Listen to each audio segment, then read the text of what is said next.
नमस्कार विद्यार्थियों, आज के वीडियो में हम गुप्त काल के बारे में थोड़ी बहुत प्रारंभिक जो जानकारी है वो प्राप्त करेंगे। इसके अंतर्गत हम गुप्त काल की जानकारी के स्रोतों, गुप्त राजवंश की उत्पत्ति और गुप्तों के आदि स्थान के बारे में चर्चा करेंगे। विद्यार्थियों, जैसा कि हम सब जानते हैं कि मौर्य साम्राज्य के विघटन के बाद लंबे समय तक भारत एक शासन सूत्र के अंतर्गत नहीं आ सका। कुषाणों और सातवाहनों ने हालांकि कुछ हद तक स्थिरता लाने का प्रयास किया, परंतु कुषाण उत्तर भारत तक और सातवाहन दक्षिण भारत तक ही सीमित रहे। इस राजनीतिक विघटन का सामना करने के लिए तीसरी शताब्दी में भारत में गुप्त राजवंश जो है उसका उदय होता है। गुप्त राजवंश के बारे में जानकारी प्राप्त करने के स्रोतों की हम चर्चा करें तो गुप्त राजवंश के बारे में हमें दो प्रकार के स्रोतों से जानकारी मिलती है।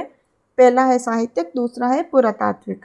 साहित्यिक स्रोतों के अंतर्गत सर्वप्रथम आते हैं पुराण, जिनमें विष्णु पुराण, वायु पुराण और ब्रह्मांड पुराण। इन पुराणों में गुप्त राजवंश के बारे में थोड़ी बहुत जो चर्चा है वो मिलती है हमें। नेक्स्ट है रचनाएं, जिनमें देवी चंद्रगुप्तम जो कि विशाखदत्त का नाटक है, उससे हमें रामगुप्त और चंद्रगुप्त द्वितीय के बारे में जानकारी मिलती है। इसके अलावा जो महाकवि कालिदास है वो भी गुप्त काल के ही महान विभूति थी और उनके जो अनेक रचनाएं हैं उनसे गुप्त युगीन समाज और संस्कृति पर सुंदर प्रकाश पड़ता है। इसके अलावा शूद्रक के द्वारा लिखा गया मृच्छकटिकम और वात्स्यायन के कामसूत्र से भी गुप्तकालीन शासन व्यवस्था एवं नगर जीवन के विषय में अनेक रोचक सामग्री मिल जाती है।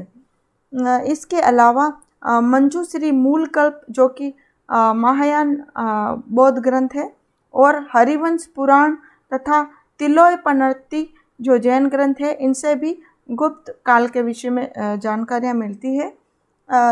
इन भारतीय रचनाओं और साहित्य के अलावा विदेशी यात्रियों के विवरण से भी गुप्त इतिहास के पुनर्निर्माण में सहायता मिलती है, जिनमें पहला जो विशेष नाम है वो है फाहियान, जो कि विशेष रूप से उल्लेखनीय है, जो कि चीनी यात्री था।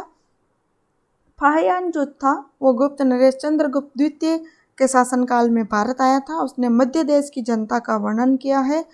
इसके अलावा 7वीं शती के चीनी यात्री वेनसांग के विवरण से भी गुप्त इतिहास के विषय में कुछ सूचनाएं मिलती है और इतिसिंह जो चीनी यात्री है उसके विवरण से भी गुप्त काल के विषय में थोड़ी बहुत जानकारी हमें मिलती है। साहित्यिक स्रोतों के अलावा पुरातात्विक जो प्रमाण है उनसे भी गुप्त राजवंश के इतिहास के पुनर्निर्माण में पर्याप्त सहायता मिलती है। इनको 3 पार्ट्स में डिवाइड किया जा सकता है, जिसमें पहला अभिलेख, दूसरा सिक्के और तीसरा है स्मारक।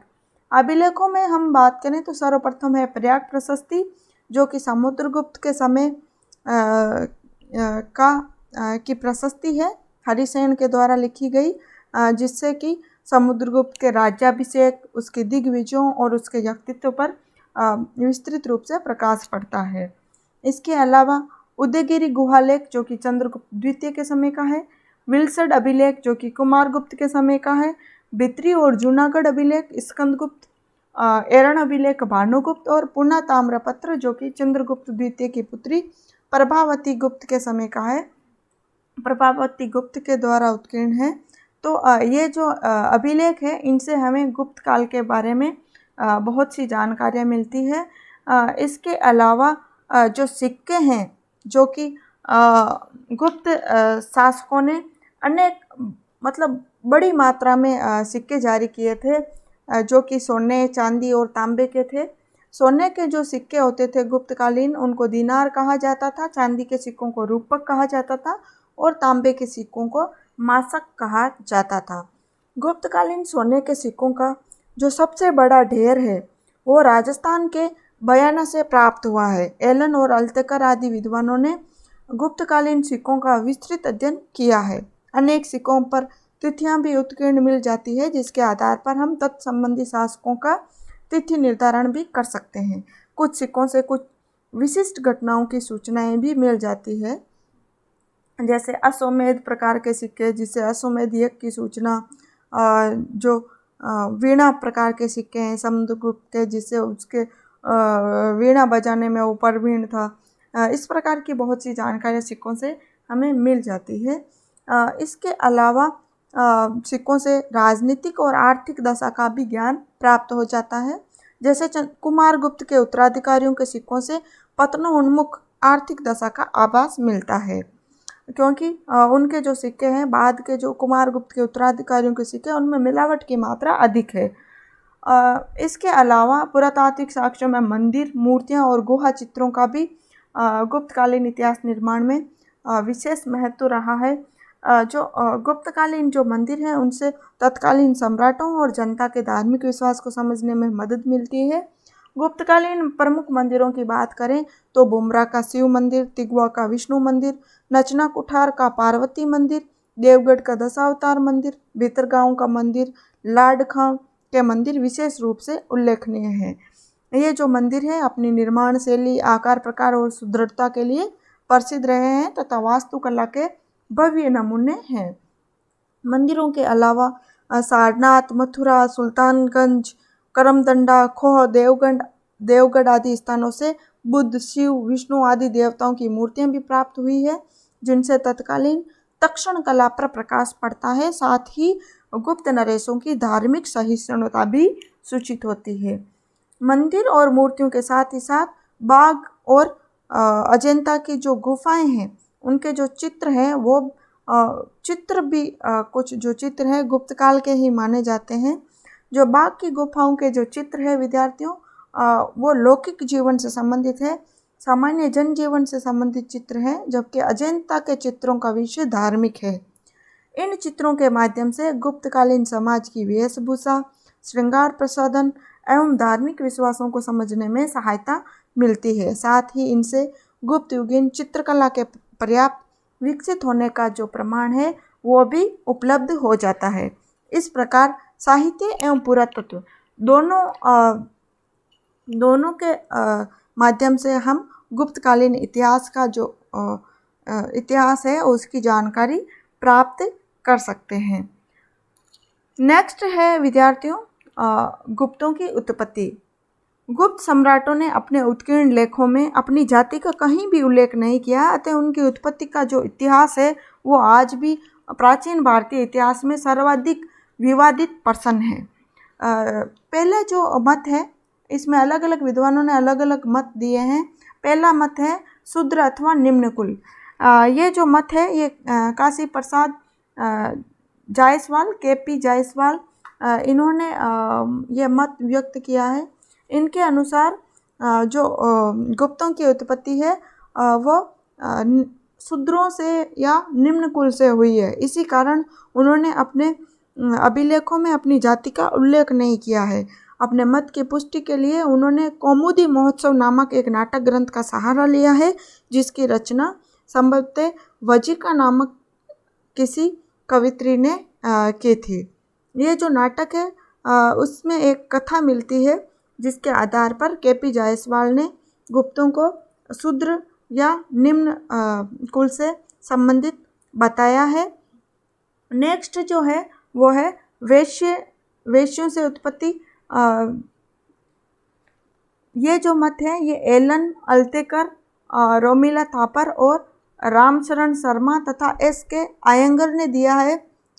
इनके अनुसार स्मृतियों और पुराणों के अनुसार ब्राह्मणों की उपाधि शर्मा, क्षत्रियों की वर्मा, वैश्य की गुप्त या भूति और शूद्र की दास होनी चाहिए। परंतु इतिहास में अनेक ब्राह्मणों के नाम के अंत में भी गुप्त पाया जाता है, जैसे ब्रह्मगुप्त, विष्णुगुप्त, देवभूति, भवभूति आदि। कुछ विद्वानों के अनुसार गुप्तों की जो उत्पत्ति है वो क्षत्रियों से हुई है, जिनमें रमेश चंद्र मजूमदार और गौरीशंकर ओझा का जो नाम है वो विशेष रूप से मिलता है। इसके अलावा मंजूश्री मूलकल्प जो ग्रंथ है, बौद्ध धर्म ग्रंथ, उसमें गुप्तों को कहीं क्षत्रिय और कहीं वैश्य कहा गया है।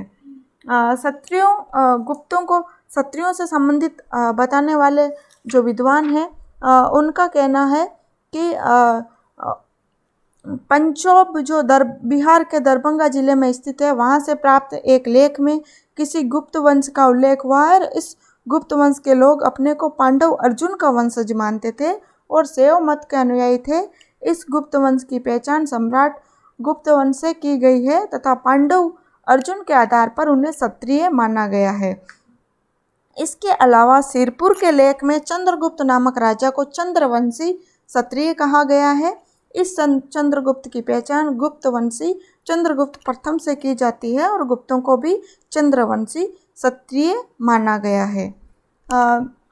इसके अलावा जो नेक्स्ट मत है वो है ब्राह्मणों से उत्पत्ति। ये जो मत है ये हेमचंद्र राय चौधरी और दशरथ शर्मा ने दिया है। इनका ये कहना है कि जो चंद्रगुप्त द्वितीय की पुत्री थी प्रभावती गुप्त, उसने पुन्ना ताम्रपत्र में धारण गोत्र का उल्लेख किया है। ये जो गोत्र है ये उसके पिता का ही था, क्योंकि जो उसका पति था वाकाटक नरेश रुद्रसेन द्वितीय वो विष्णुवर्धी गोत्र का ब्राह्मण था। ये जो गोत्र था ब्राह्मणों का था। हेमचंद्र राय चौधरी के अनुसार जो धारण गोत्र है ये इसके पिता अर्थात चंद्रगुप्त द्वितीय का होगा। अतः ये जो गुप्त थे ये धारण गोत्र के ब्राह्मण थे। दशरथ शर्मा जैसे कुछ विद्वान ये मत रखते हैं कि प्राचीन भारत में लोग अपने पुरोहित का गोत्र भी धारण कर लेते थे। अतः संभव है कि प्रभावती गुप्त का धारण गोत्र उसके पिता का न होकर किसी पुरोहित का हो। परंतु जैसा कि मनुस्मृति के टीकाकार मेघातिथि ने स्पष्ट किया है कि केवल क्षत्रिय तथा वैश्य वर्ण के लोग ही अपने पुरोहित का गोत्र धारण करते थे, न कि ब्राह्मण। प्रभावती गुप्त जो थी वो ब्राह्मण वर्ण की थी, अतः उसके द्वारा अपने पुरोहित के गोत्र को धारण करने का प्रश्न ही नहीं उठता। नेक्स्ट है जट या जाट। चंद्रगौमन का जो व्याकरण ग्रंथ है उसमें गुप्तों को जट या जाट से संबंधित करके बताया गया है। इसमें ये वर्णन मिलता है कि जो गुप्त हैं, एक चंद्रगौमन का व्याकरण जो ग्रंथ है उसमें एक सूत्रवर्ती में अजियत जट्टों हूणान अर्थात जट लोगों ने हूणों को जीता था, ऐसा उसमें उल्लेख मिलता है। यहाँ स्कंदगुप्त की हूण विजय की ओर संकेत किया है। इस ग्रंथ में भी गुप्तों को जट अथवा जाट कहा गया है। तो विद्यार्थियों, गुप्तों की उत्पत्ति के संबंध में ये अलग अलग मत है। अभी भी कोई भी मत है उसको हम प्रमाणिक रूप से नहीं कह सकते कि गुप्तों की उत्पत्ति किनसे हुई, शूद्रों से हुई, वैश्यों से हुई या ब्राह्मणों से हुई या क्षत्रियों से। नेक्स्ट है गुप्तों का आदि स्थान। गुप्तों के आदि स्थान के बारे में भी विद्वानों में मतभेद है। पहला जो मत है वो है बंगाल, अर्थात गुप्तों का जो आदि स्थान था वो बंगाल था, ऐसा R.C. मजूमदार और डॉक्टर गांगुली ने काफ़ी ठोस तर्कों के आधार पर बताया है। वहीं श्री राम गोयल जो है उन्होंने भी ठोस तर्कों के आधार पर गुप्तों का मूल स्थान प्रदेश का जो पंजाब का जो उत्तर प्रदेश जो है उत्तर प्रदेश का पूर्वी भाग बताया है। वहीं V.C. पांडे, के.सी. श्रीवास्तव, हेमचंद्र राय चौधरी, अल्तेकर, J.L.N., डॉक्टर वासुदेव उपाध्याय इत्यादि जो विद्वान हैं इन्होंने गुप्तों का आदि स्थान मगध बताया है। समुद्रगुप्त की प्रयाग प्रशस्ति के प्राप्ति स्थान से अनेक विद्वानों ने गुप्तों का आदि स्थान प्रयाग और साकेत अर्थात अयोध्या के पास भी माना है। वहीं के.पी. जायसवाल ने गुप्तों का जो आदि स्थान है वो पंजाब माना है।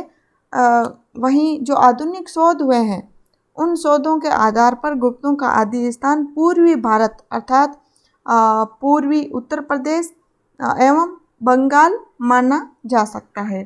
तो विद्यार्थियों, आज हमने गुप्त राजवंश के बारे में जानकारी के स्रोतों, इनकी उत्पत्ति और इनके आदि स्थान के बारे में चर्चा की। वीडियो को यहीं समाप्त करते हैं। धन्यवाद।